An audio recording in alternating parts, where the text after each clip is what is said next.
everyone, welcome back. I'm Michael Sandler, your host on Inspire Nation. If you've ever wanted to work for yourself and live the life of your dreams, then do we have the What If It Does Work Out show for you. Today I'll be talking with Susie Moore, the undisputed queen of the side hustle and the author of a brilliant new book, What If It Does Work Out? And that's just what I want to talk with her about today, about how to transform your passion into a side hustle and how it can change your life.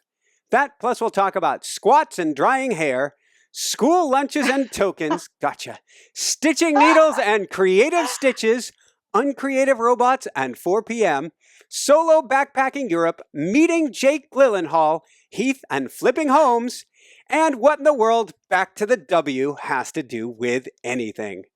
So welcome to the show, Susie. Are you ready to shine? Thank you.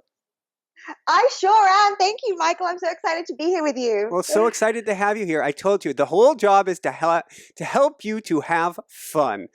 Woohoo! Well, fun is the goal, right? Happiness and fun are always the goal, so I'm right down with you. Awesome, awesome. So if we go back in time to maybe what wasn't your most fun day, what happened in Australia in a general manager's office at age 23? Oh, when I was fired? Yes, that would be it. Yes. So I think the important thing to always, when you're reflecting your life, is to know that the things that go badly are often the things that are just setting you up for the next thing. And yes, I was fired, very early on in my career because I was doing an administration role, and I'm just simply not suited to that. It was very kind of details focused, very kind of, in the weeds with, different spreadsheets and so forth. And it wasn't meant to be, my future. And so, yep, I was fired. So on the spot, I was expecting to be promoted into sales, which is definitely what I wanted to do. But yeah, no, it didn't work out. It was like a cold, harsh rejection, but it really set me up for the next thing. How did you spring back on your feet? It seems like you have an attitude that everything does happen for a reason. How did you spring back on your feet? I think sometimes in life, number one, you have to, because, circumstances make you, you need to, work, you need to, make a good living, you need to, support yourself. But also I think that so much of everything, rejection wise and emotionally is just really just your mindset. I mean, now I think probably one of the things that I like most about myself, that I've trained myself to do, is have a very short bounce back time. So when there's a rejection or a disappointment or something bad that happens, I'm just pretty good at being able to know that it's this too will pass. It's temporary, and probably something better is on its way. And speaking of that better, you were able to bounce, at least in a few years, to sales director for a Silicon Valley startup? Yes, that's right. Working in New York. And I mean, that was, for me, for a while, that was certainly my dream job. I wanted to work in a really cool, fast-paced tech company. I thought, the advertising industry was really cool. I work with great people. And yeah, I mean, starting in sales after being fired, then, sales, transforming and moving industries. It really set me up for a career that I really liked. I really did like it, but it wasn't going to be my life's work. It wasn't wanted to do long term, which is why I started my side hustle around age 30. So, and was that first going to NYU's coaching program? Yes. So I went, I started checking out NYU. A few of my friends had done the program there. I'd heard about it. So I signed myself up, and I went, every Saturday for a little while. I actually never even completed the course, and I don't have a coaching certificate. And I think it's important to say that, because some people will wait and wait and wait and wait for every certification, every single piece of paper, and you don't need it. You just have to do the work. What makes you a coach is coaching, nothing else. So as soon as I started my training, I immediately just announced myself as a coach and started putting myself out there as a small business owner. Woohoo! So I'm not sure the exact timeline, but what happened June of 2012 and how that pulled you in another direction? Oh, so when I was working in the kind of political sector? Yes. Yes, yeah. So in the company that I was working in, it was the Obama-Romney election. So Obama was up. He was kind of, his 4 years were up, and, everyone wasn't certain about what was going to be next. So my company just sent me to DC to see if I could advertising dollars. Election season is, lots of money, lots of people spending online, lots of video ads, which is what I was selling. And I went to DC. I literally just threw myself whole experience, and it was probably one of the most successful things that I've done. It not only I just became familiar with the whole industry and a whole city very quickly, but when you throw yourselves in, when you really throw yourself and commit to something, I think the results come from just your level of passion and commitment to it. Woohoo! So, Mm-hmm. speaking of that passion and commitment, you started pitching Mm-hmm. yourself to major magazines. I was very impressed by this. How did you start Mm-hmm. doing this, and how many rejections did you get early on? Because you seem to be someone who seems to be a little, shall we say, no resistant. Yes. So I mean, when I started coaching, I thought, gosh, how are people going to find out about me? I could go out and network and sell myself, which I thought would be slow and hard and long. Or I thought, if I can just put my content out there, if people can just read what I believe and what I have to say, and maybe just share some techniques, things that work for me for my own confidence, and I just kind of put it out online, pitch, maybe Marie Claire, Mind Body Green, HuffPost, whatever it was, then I think the right people will find me. I'll just put it out, and then it just felt strategic to me. It felt like a good decision, and it really worked. It's interesting how working for yourself makes you very creative, and how actually there are far more possibilities and potential than realize. Most people aren't pitching themselves, Michael. I mean, people with far more experience than me, people who a whole lot to offer, they're just not. And the only difference that I had was I was just doing it. I was doing it. I was persistent. I just stayed on it. And I've had some of the best media in the world. Like now I've been on the Today Show. I write a lot for Business Insider. I have a column at Greatest. I mean, sharing my ideas has really, really changed my business and life. How would you define, what does it mean to truly pitch yourself? All it means is you have your idea, you know who you are, and you know what you stand for, and then you go to find the right audience, the right person or brand or publication that matches and can share your vision. So, for example, if I was a cake blogger, it'd be very different to who I was pitching if I were a legal expert, or if I'm a life coach, it's different who I'd be pitching if I was maybe a matchmaker. It's kind of just knowing who you are, who your audience is, bringing them together, and then making your ideas heard and making them compelling. Woohoo! So, fast forward only 18 months later, you're making, if I understand right, grossing Yes. $500,000 a year with your day job, and yet you did what with your side hustle? I went full time and all in on it. So, I am so thankful for the career that I had, the experiences I had.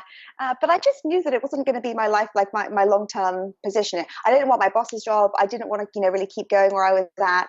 Didn't really feel satisfied. And so I thought, if I'm side hustling and I'm making a few grand on this, per month, and that's just me working a few hours a week, then I can probably really increase this with not even just the time, but just a full-time focus, just like my laser focus on it. And so, after around 18 months of side hustling, I just went all in on myself. Woohoo! What's cool here, if we go back to the beginning, if we go back to you starting to work, so you made this commitment and you go all in, but now you're surrounded day to day, instead of by all these other people hustling to get things done, you're surrounded by you. That's right. Yeah. What did you do? It's a big shift. And it wasn't comfortable or easy for me in the beginning. It's so weird when you have, normally you have your routines, I'd have meetings that would start at 8 or 9 a.m. and I have an office to go to and blazers to wear and a really kind of structured routine life.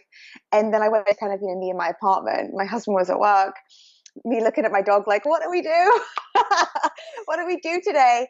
I think it took me a year, maybe more, to really get used to it, to setting my own schedule, to knowing how to really best optimize my time.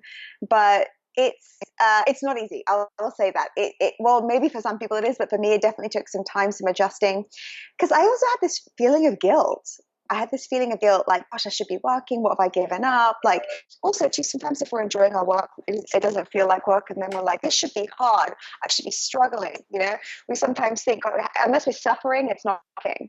And so it did take me a long time to adjust. I had to set a different schedule, create my own kind of new normal way of living.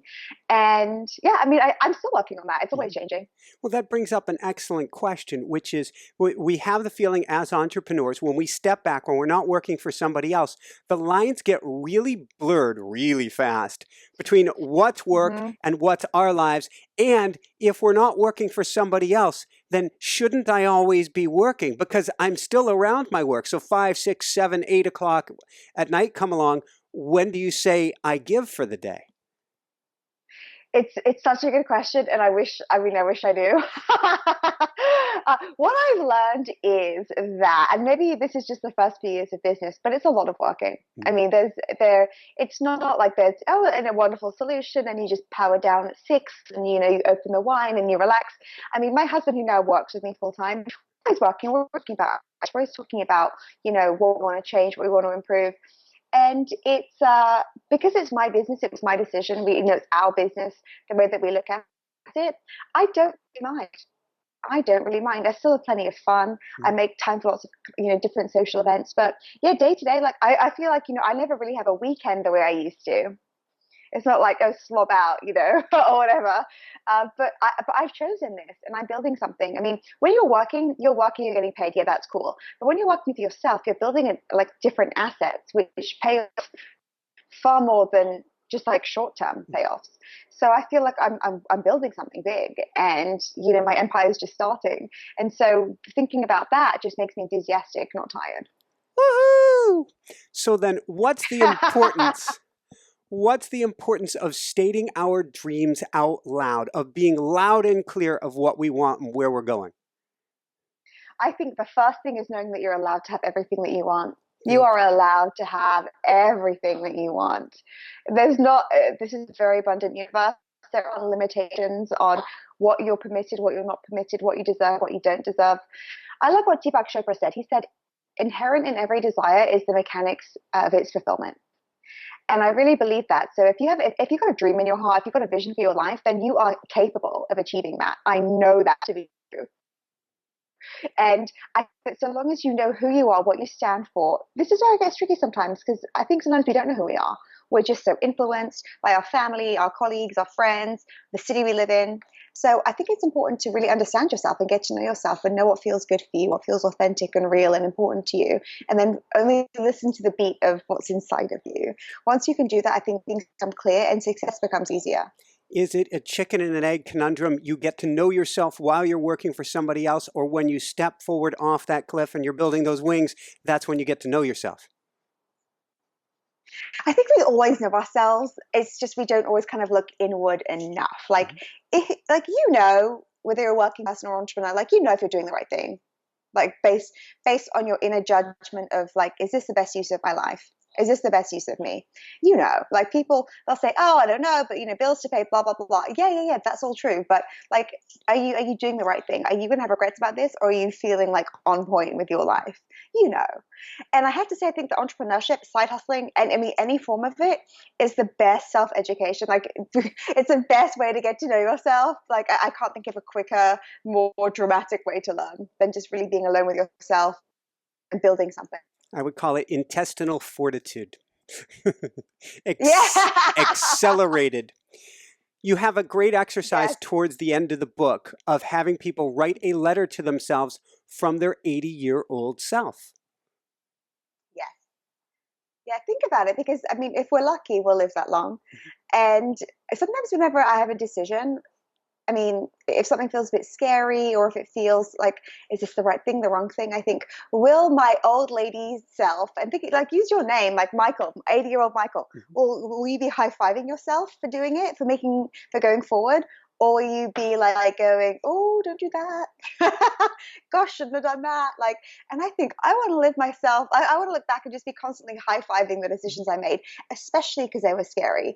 Because no real easy decision brings magic. Right, there's just no magic in easy. And so I think whenever I have a decision to make, or an investment I need to make, or I need to really put myself out there in a way that feels scary, I remember my imminent death, the fact that I'll probably feel regrets one day if I don't live to my highest potential, and picturing an older version of myself just makes me feel calm and relaxed and in a place of clarity. Woohoo! I love it. For myself personally, it's never the things that I do. It's never the trips and failures. And there's been many of them on the path, and you end up glorifying them in the sense because you share with other people. Look, I survived.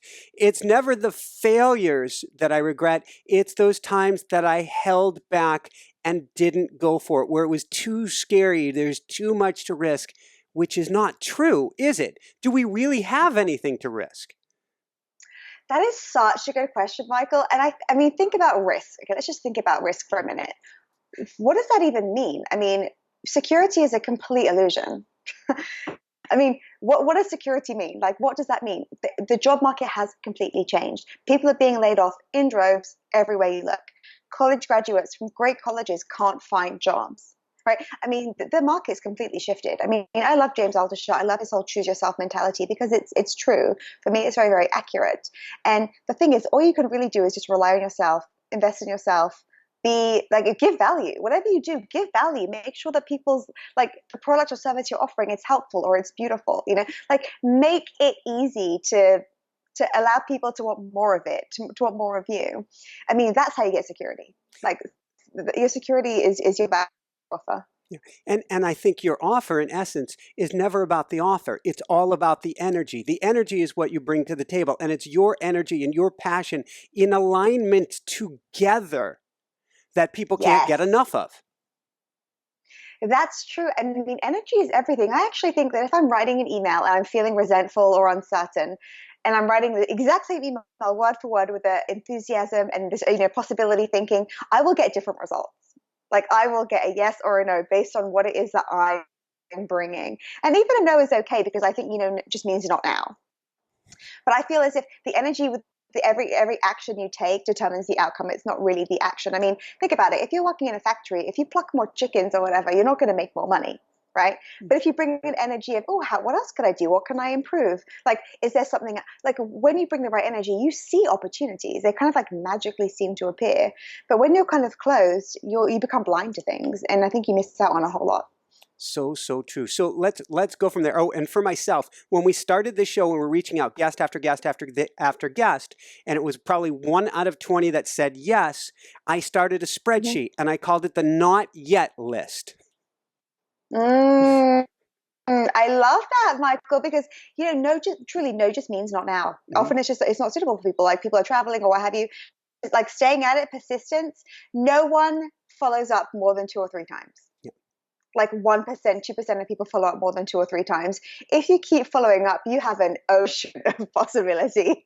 That is, I mean, I really learned this from sales, like just not giving up, staying on people, requesting, adding value, or making requests, adding value. That's what makes you a great salesperson. That's what makes anything happen. Woohoo! So it leads to a question then. When you hear a no or a not now or a not yet, you don't take it the way most people do. Most people take it as, I'll put it in quotes here, rejection. And you see it as anything but. You may even see it as opportunity in the future. Yes, I think about it like a game. I think that we can do this. We can make our lives a little easier. I was rejected a few times actually recently, just with like silence, reaching out, with like offering something and then just silence.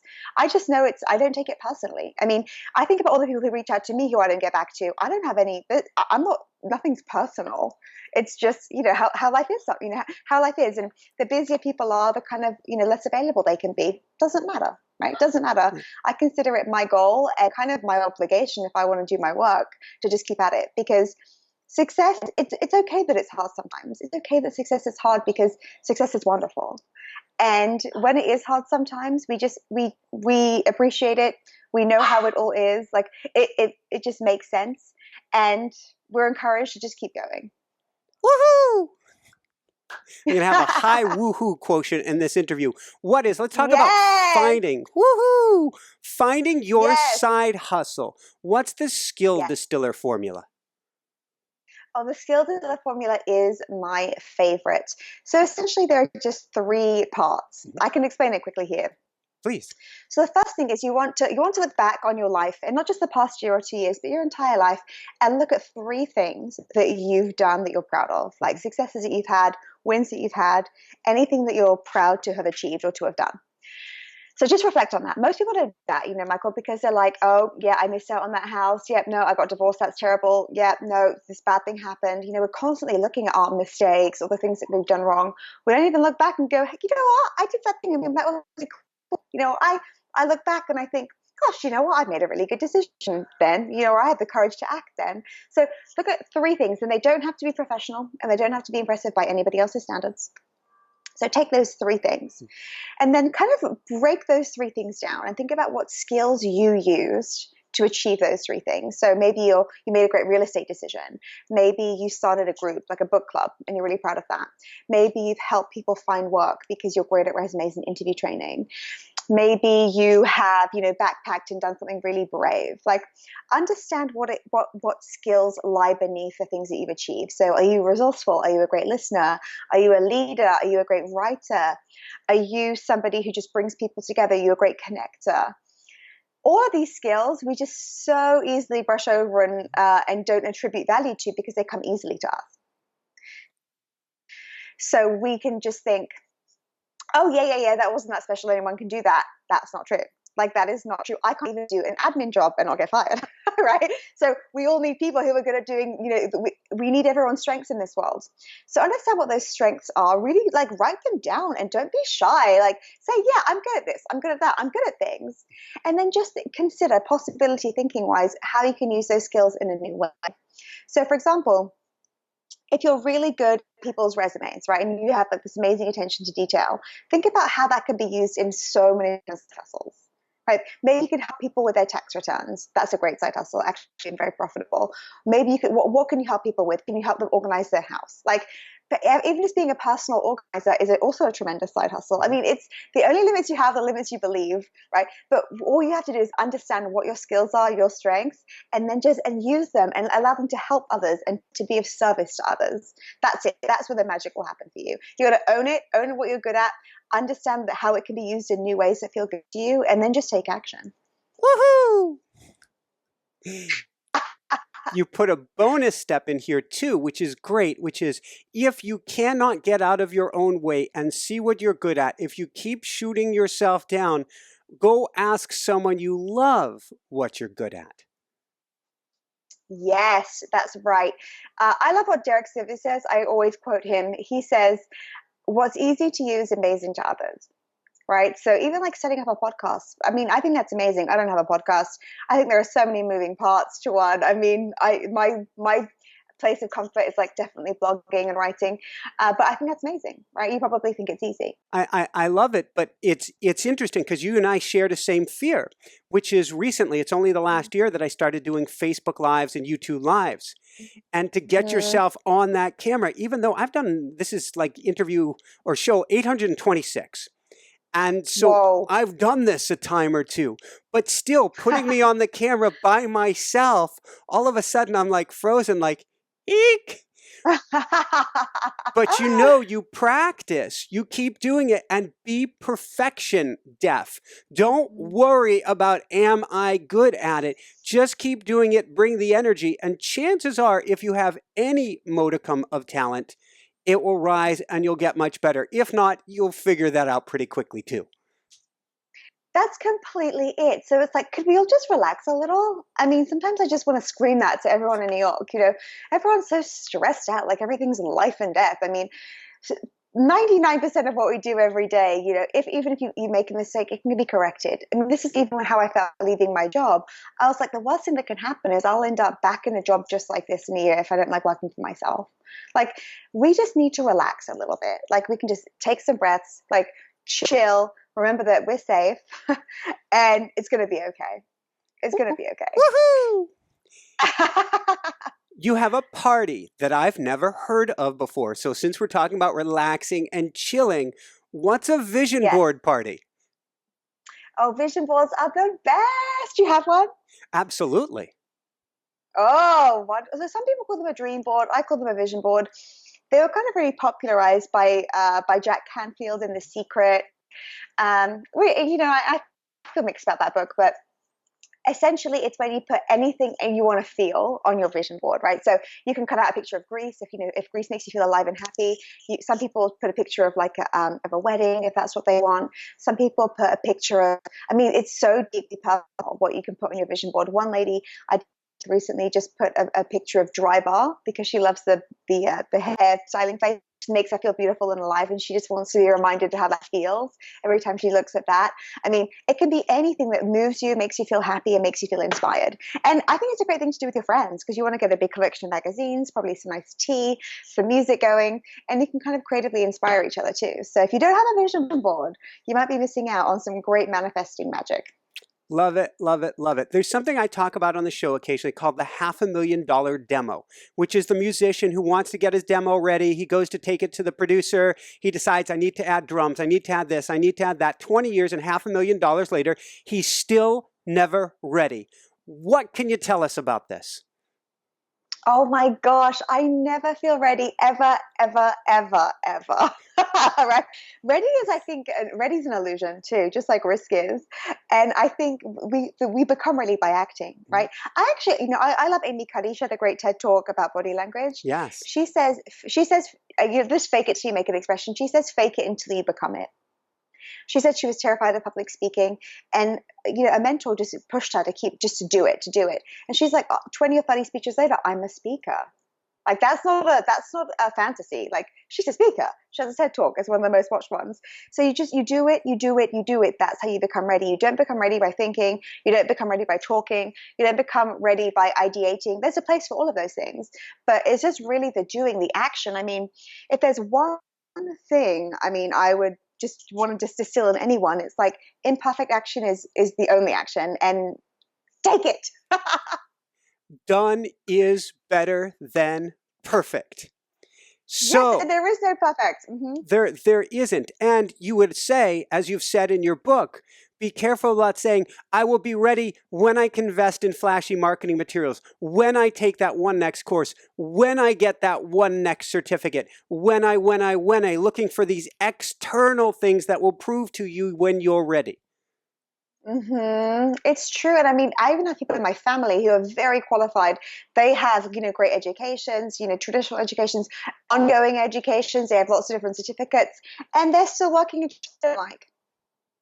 If I see one more yoga teacher who's never taught a yoga class, not one class, and they learn in India, they have all the bells and whistles, and it's like, great, how many people have you helped with yoga? How many people are doing your classes? Or how many people have you helped with back pain because of, your yoga knowledge? Yeah, no, haven't done that yet. So it's like, it's very selfish to just keep consuming and keeping that to yourself, right?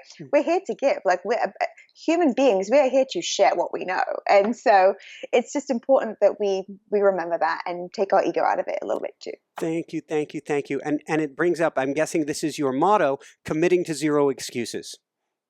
Oh, yes. Zero excuses. If you take away excuses, you have everything you need.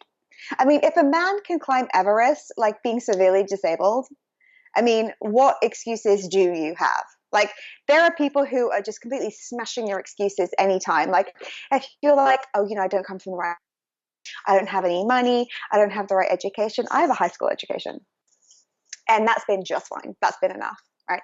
So there are plenty of people who, they love their excuses because they kind of keep us safe. They keep us, we love to talk about them. Like, oh yeah, but I can't do that because I met an actress.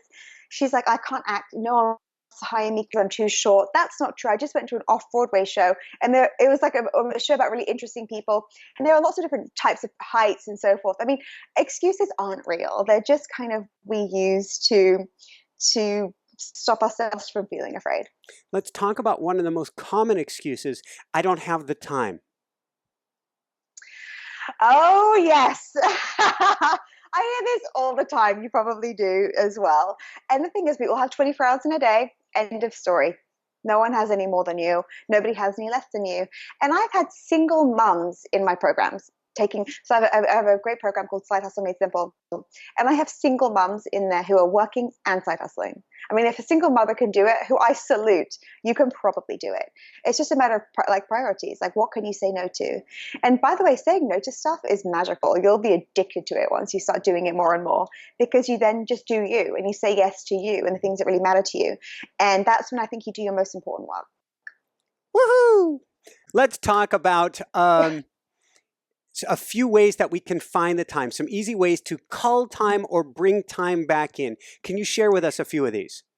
I love talking about this because I'm a productivity obsessed human, because your time is all you have, right? You can always have more money, you can always have more resources, but you never really get your time back ever. Mm-hmm. And your time on earth isn't guaranteed. So I always think about how can I get more out of each hour or opportunity. So a couple of things. One, the best and easiest way to reclaim a whole lot of hours in your week is to start. Do you need to go to your cousin's party an hour and a half drive? I mean, that might be nice, but you don't maybe have to go to every single one. Is there a project at work that's optional but not necessarily mandatory that you could maybe just bow out of and use that time to not be late at the office but to be home working on your hustle? Could you who is it that's maybe draining your time? Do you have like a vampire friend who always needs you? There's always an emergency with her or him. Like, you have to start getting firm because your time is important and you need to have some boundaries. So saying no is a really, really big one. A couple of other things too that really work well is knowing what your golden hours are. Mm-hmm. So, Michael, we all have those hours in the day that just, the magic flows. We feel our most creative and alive. Typically, it's the morning for most people, but some people are night owls and get a whole lot out of the evenings. But when you know what your productive hours are and you use those for business time, like hustle time, then you get probably like 5 or 6 hours out of 1 or 2 hours because you're just focused and your brain is switched on. So again, knowing yourself and then committing your golden hours to the work that's most important for you. And then I have this rule of batching. Batching is everything. I mean, so for example, tonight I have a dinner with a friend. And so before that, I have a drinks with an editor and then coffee with a client. Because if I'm going to wash my hair and leave the house, right? And I'm going to get on the subway, I'm going to have 3 meetings. I wouldn't just go for one dinner and head downtown. So all within 2 streets in Soho, I have coffee, drinks, dinner. So 3 meetings in one. And that's a great use of 4 to 5 hours of my time versus going one place, traveling somewhere else to see somewhere else, going tomorrow, leaving my apartment tomorrow, going downtown. Batching is amazing. And if you batch your writing, if you batch your client time, if you batch your website work, your podcast, whatever they are, then you're in the zone. You stay in the zone versus constantly task switching, which I think, based on research that I've done, it costs up to half of your productive time. Woohoo! So, along the lines with batching, you may have already answered this, but is blocking, meaning I am going to create a chunk of time and nothing is going to interrupt. Shut off the cell, shut off any possible interruptions. This is my writing time and I am under the couch. You will not find me during this time. That's it. I mean, and people respect you when you have your boundaries and your focus. I'm actually reading Charlie Chaplin's autobiography at the moment. Cool. Michael is very interesting. And for an actor to write his own book, apparently that was unheard of. And everyone's like, he had writers who wrote his book. No judgment if that's what you want to do. But he said that his wife said that after breakfast every day, he'd go to his office, shut the door, and for 3 hours he couldn't be interrupted. And that's when he wrote. So 3 hours a day focus. Think about that. No one can interrupt Charlie. Don't open the door, don't knock on the door unless there's a crazy emergency like the house is on fire. He's not to be disturbed. And that's how a lot of great artists work. And we're all artists. Entrepreneurs are artists, right? Creatives are the new, we are we're now the economy. When you think about it, how much money is coming from people like us, we need to focus and to be creative and to dedicating time to that is extremely important. Here's one that I have that I wonder if you share, and it was particularly important this morning because we're in mid-move. We move in a month. All these different pieces are going on, and I'm writing my next book, actually having to do a rewrite. Like you, 70% in, I guess you ended up stopping your book and starting again. And for myself, 2 editors in, I had to restart. Now that I've restarted, I don't want to break the chain. Oh yes. The thing is, I know so many people. They come to me. They say, I just have one module to complete, and then I'll graduate from this thing. Or I just got one thing on my book proposal to do, and then it's finished. And they just don't do it. It's like this is massive self-sabotage at its most fine. So it's like when you can say, "No, I'm going to finish it," and give yourself a deadline. You can say, and your deadline can be crazy, crazy quick. It can be like by tomorrow at midnight. You'll be amazed at what you can do if you have to do something. Like there is an emergency. It's amazing what you can do. Like I remember when I was working, and I had all these kind of deals out there. If I was going on vacation for 2 weeks, I would be a machine on my last day. I would do 2 weeks worth of work in one day. So yes, you have to dedicate time to what matters and protect it like crazy. Woohoo! We'd been working on this book. We were stuck in mid-edits, weren't sure what to do. It was before I decided to pull it back and rewrite it. December 31st came along, and we're looking at our goals, writing out our goals for the next year, our hopes, our dreams. And we said, if we had the time, we'd like to make a program on it. And we looked at each other, and I said, so Jessica, she's my wife, and she's the producer. I'm like, what do you think it would take? She said 2 days. I'm like, well, it's December 31st. Nobody's going to see us again until the 2nd. We knocked it out. Woo! Yes, I love hearing that. Boom. This doesn't happen enough. Imagine if everyone did that. Imagine how much richer the world would be if we could all get it done. Like how much happier our lives would all be, and how much more there would be to enjoy. Like that is actually something similar happened to me. Yeah. I was having drinks with a friend who's very prolific, and I said to her, "Oh yeah, but I don't want to. I mean, you know how long it takes to create an online course?" And she was like, "No, I do it in a weekend." And I was like, what do you mean you do it in a weekend? Mine take me like years. And she's like, yeah, you just like do the outline, then you just like record it, and then it's done. And it was just the mindset. Again, relaxing, letting it be easier than we think. And look, with your 2-day story, now I'm inspired. So I'm inspired to get more done. We've produced a second one in a weekend as well. A weekend of recording. It takes a little bit longer, get it uploaded and stuff like that. But in another weekend, we went through the outline. You didn't worry about perfection. We built a course. It took over a year to make a beautiful course on mindfulness and running. A, it's not any better. B, the amount that your stomach flip-flops when you have a script, when you have to get it perfect, and there's this thing called Parkinson's Law. You will take as much time as you have. If you give yourself a month, it's going to take the full month, actually. We gave ourselves a month that took a year. If you say, I've only got the weekend, it will come out better. It's really true. In fact, I had an interview with a friend of mine recently, and someone contacted her from Hay House. There's some type of Hay House connection, and they're like, would you like to submit a proposal to us? And she turned that around in a weekend, a book proposal, like a 15-page proposal in a weekend. She was inspired. Look, was it perfect? Who knows? It would have been any better if she took 6 months on it? Probably not, right? And so that I was just like, yes, boom, because you hear this rarely, right, Michael? Like we hear this rarely, that people are just banging out stuff and it's easy and I can create a course in a weekend, do a book proposal in a weekend. It's like, yeah, you can. People are doing it.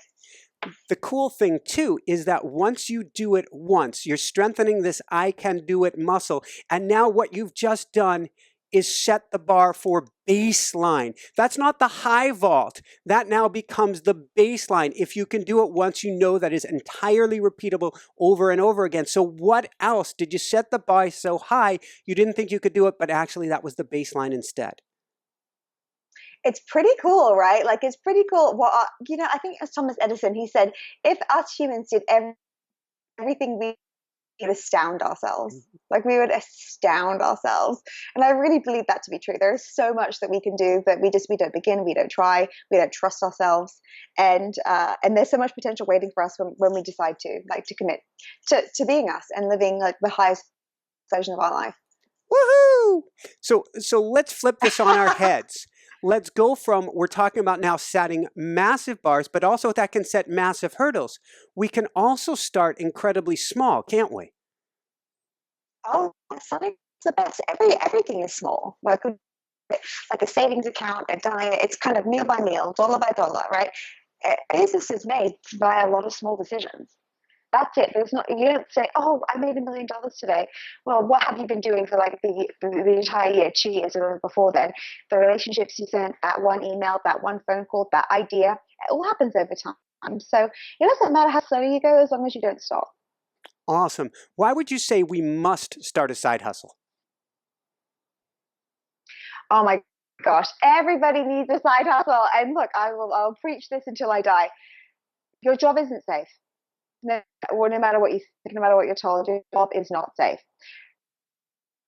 You need to be financially responsible for you and your family for the future. So of course now you want to make more money now, but you always have more than one income stream. Like you always want to be able to say, not be counting on just one person, one place for your cash. You want to always have more than one revenue stream coming into your life. Also, I mean, I would love to meet one person completely fulfilled creatively, from a humanistic point of view by the work that they do. I've never met someone who's like, my job satisfies every single neat desire I have, and I use every single skill and talent that I possess. I've never met somebody who said that. So you have a whole lot more to give. You're more than your job. You're bigger than your job. Everybody is. And now it's easier than ever. Like there really are no excuses now. Think about how easy it is to set a podcast, a YouTube show, a Facebook page, a website. You can do this all like at home for free. So it's never been easier now. Thank you. What can you tell? How dare you not do it? Like. I like that. How dare you not do it? On that note, you mentioned something before, an MRS that I think is really important. What is, in your words, the kick truth about multiple revenue streams? Multiple revenue streams make you feel relaxed. They make you, that's security. Because when you think about it, like if a client cancels or a consulting gig cancels or, you lose a deal, then you're okay because you're completely diversified. And the great news is that being diversified is completely up to you, right? How you add value, what you decide to offer. You can probably make more money than you think in so many different ways. I was counting recently with a friend the way that and I mean, some of course bigger than that, but I think it's like in 9 different ways. So if one thing doesn't go well or something else doesn't go well, I'm not in a panic mode. I'm just like, okay, next. I can tweak, I can improve that, I can evaluate that. But that gives you just peace and calm, and it gives you, I mean, really, it's that feeling of security because you cover yourself, you're taking care of yourself. There's this, I've been talking with Jessica about this recently, and we've been talking about having just this giant, what she calls it is this reservoir of abundance hanging down beneath each one of us, and we just have to find a way to put straws in it. And I said reservoir, I'm thinking of a very heavy pregnant cloud, and then I got the idea of this abundant cow, and we just have to squeeze the different udders. And when one dry, you go to the next udder and to the next udder, and you have all these different streams. Really like that analogy. I think that's a great vision. I mean, it's really true. It's like, how can you make it easy for people to pay you, right? How can you make it easy for somebody to work with you? I mean, there are probably lots of different things that you can do and offer to allow you to really have everything that you want. And look, money is of course important. We all need it, but there's also tremendous satisfaction that comes out of this. Much, much more than just the money. Well, let's talk about that for a minute, because what we're talking about when we're in alignment, when we're working, I like to say in alignment with our higher selves, we're talking about working to help others in any way, shape, or form. And out of that comes the energy, comes the excitement, and from helping others comes the money. Right. That's true. They're directly related. It's just the energetic exchange, right? Because we're in a material world, like money is the currency that we receive for the value that we provide. Really, it's that simple. And if you increase your value, you increase your income. That's it. Like if you could just allow it to be that simple and not overcomplicate it, then I think you'll open up yourself, your thinking and your potential to a whole lot more. Beautiful. So there is one more excuse that many entrepreneurs give where they say, I have the perfect widget, the perfect idea, the perfect, but I can't get an audience, or I am not able to sell it because I don't have a list. The email list. Well, I didn't have a list either. I built my initial list using LinkedIn as a corporate person. I got 700 people that way. And then that's when I started guest posting, writing something that I believed in, and then linking to my website or linking to an opt-in page. Again, simple. My list is now over 50,000 people, and I've just been doing the same thing over and over again. That's it. It's actually why I created a program specifically around guest posting. You can check it out. It's called Get Rockstar PR. You grow your list, sharing what it is that you know, again, adding lots of value, and then allowing people to link to you and find you. That's it. Woohoo! What are the perks? Tell us the positive, practical perks of side hustling. Oh, there are so many. I mean, the most important is you have so much fun. You have so much fun. Like, you get to be the boss. You get to make all the decisions. You have complete creative control. You decide, you do work that matters to you, and no one can tell you what that is. Nobody knows what the right work is for you. Only you know. So you get to be completely in charge. You really get to exercise all those muscles that are just either completely dormant or you haven't even tried them ever. And you get to you meet new people, form new tribes, you build something, you go from like a 0 to 1. There's something that exists and you create something that exists, like you're a creator. I mean, there's just such a joy and progress and growth and all the best emotions you could possibly experience when you get busy creating something new. Woohoo! You do a great job at what I call pulling on the golden thread, which means to me everything is attached and one thing's leading to the next, as long as you stay open to it. In fact, you quote, "All things are one." What does that mean to you?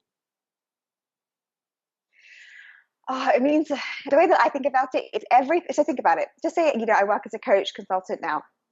I have my online programs. I worked in sales, right? That gave me a lot of great knowledge, which I now share with people. Before that, yeah, I was working in admin. Even though it didn't work out, I still got skills from that in terms of knowing like who I am and like what I can do. Everything is one thing, right? Like everything is one. It's not like, okay, well, that was wasted. That wasn't while. I can't transfer this over to something. Everything is connected. All of your experiences, all the people that you meet, all the things that you get to do, they all make you better and richer and more full as a human. And the more you can like realize that and appreciate how much you know, like how much you already know and how much you have within you, then you can realize really how much there is to offer other people. Woohoo! So, what do you mean in times of doubt, guard your thoughts like a bulldog? Yes, you have to guard your thoughts. So this is why I actually wanted to create a book, because books have helped me so much.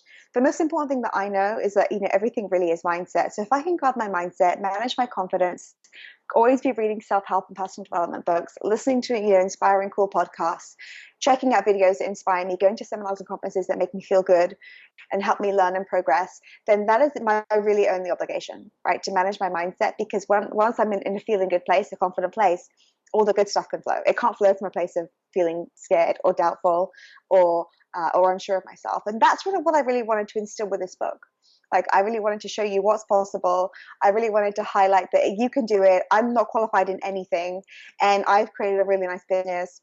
So, and I'm not even from that country. I mean, there's your excuses. There are plenty of them available. You can pick your excuse, but you can either have excuses or results. And I know that everybody really does want results. Woohoo! If I took off my coaching hat and I put it on you, and I know you're very good at the coaching hat yourself, what one homework assignment would you give people today? If they want to start a side hustle? Yeah, absolutely. I would say sell something within 30 days. Sell something. It can be anything. You can give someone one-on-one meditation advice.